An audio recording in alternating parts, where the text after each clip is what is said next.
Hello, I'm Mantastic'c and Fantastic, and today I just want to briefly talk about the Heroine rare machine that has been live in North America for a couple of days. So, at this point in time, we can see that there are several different, well, there's one other event going at this exact moment, which is the Star Weaving Fairies, and both Star Weaving Fairies and the Heroine rare machine are gung-ho owned, so that means they can come back whenever they want. There's no licensing issues, so it will recur on a regular basis, and Heroine has been in the game for I don't know how many years, and the cards are just not aging well. Yes, they did receive weapon assist, but if you look at it, the bottom rarity cards are going to comprise the vast majority of the rolling pool, and at this point in time, they really don't serve much of a purpose. Like, you can say Sheena has this cool bicolor board, which was something back in the day, but it's just not going to hold a candle to what's currently available. Weapon assist, like, it is nice in the sense you get a physical killer in Dark Rose, but like, remember, this event will come back on a regular basis, and I'm under the notion that there are finite or limited number of magic stones, and if you are going to be rolling in something, it's better to roll in Star Weaving Fairies. Yes, there's only like a 24.5% chance for any of the event cards,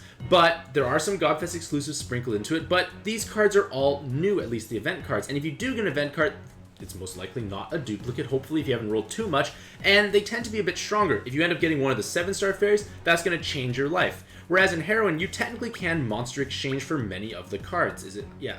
You can monster exchange for many of those cards at the top rarity. So if you want Chacule for, like, all the benefits she can give, Chiron, Planner, Uruka, whoever it may be, you have the capacity to at least acquire them. Whereas the Star Weaving Fairies, you have to roll the top rarity. So remember, these events are going to come back on a regular basis. So you shouldn't have to have like FOMO or the fear of missing out, because it's going to come back at some point. So for myself, I rolled in Star Weaving Fairies and I'm skipping Heroine. I have rolled Heroine in the past, of course, which does cloud my judgment. But even as someone who hasn't rolled in either event, I would still personally pursue these Star Weaving Fairies.